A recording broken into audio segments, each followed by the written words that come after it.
Maintenant, j'ai les charges non décaissables. Les charges non décaissables, c'est tout simplement ce qu'on appelle en entreprise les amortissements. Et je vais vous expliquer les amortissements avec un exemple simple. Bon, enlève un peu tes choses, je vais expliquer avec la chaise. Dans une entreprise, on est appelé à acheter ce genre de choses. N'est-ce pas? On a appelé à acheter des immobilisations. On est appelé à acheter quoi? Des mobiliers. On achète les chaises. On achète comment on appelle ça? Quoi encore? Les tables et autres. Mais ce que vous ne savez pas, on achète par exemple des trucs comme la télé. Mais ce que vous ne savez pas en fait, c'est quoi? C'est que cette chaise-ci a une période de vie. Est-ce que vous comprenez? Cette chaise-ci a une période de vie. Et quand sa période de vie va être atteinte, elle va se gâter. Elle ne sera plus utilisable. Est-ce qu'on se comprend? Elle ne sera plus utilisable. En tant que financier et comptable, tu dois être en mesure de prévoir ça.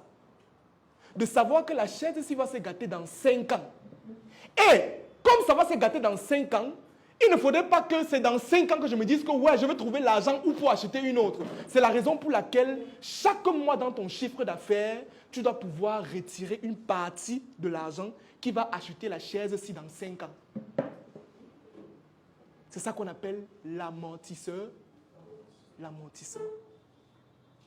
Est-ce qu'on se comprend bien? Est-ce qu'on a compris? Chaque fois, par exemple dans la télé, c'est là, ça a une période de vie. Sa période de vie peut-être va être de 10 ans. Maintenant, moi, en tant que comptable, je dois estimer que oui, la télé va se gâter dans 10 ans.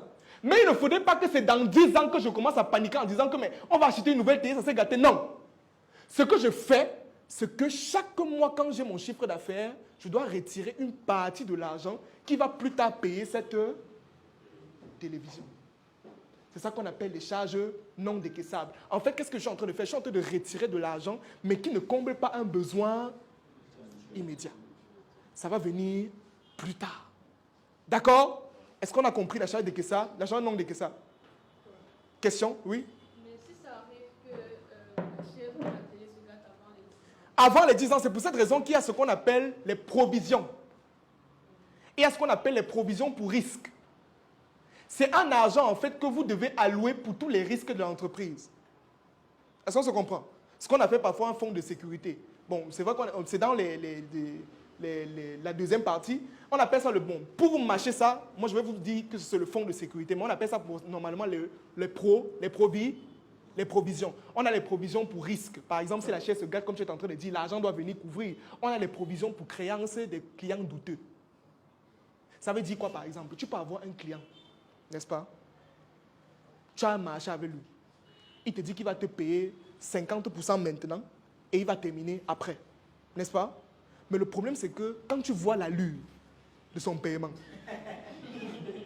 il ne faut pas rire. Écoutez bien. Quand tu vois l'allure de son paiement, tu sais qu'il ne va pas payer. Tu fais ce qu'on appelle une provision pour créance. Ça veut dire que dans ton chiffre d'affaires, tu enlèves une partie qui va aller combler ce que le client ne t'a pas payé. Parce que tu sais qu'il ne va pas payer. C'est comme ça que les entreprises fonctionnent. C'est ça qu'on appelle les provisions. On a les provisions pour risques et charges. On a les provisions pour créances douteuses. Il y a les provisions pour immobilisation, comme ce que tu viens de dire là. C'est-à-dire la chaise se gâche, on prend juste l'argent et on paye. Ça, c'est la comptabilité. D'accord? Est-ce que jusqu'ici, c'est bon?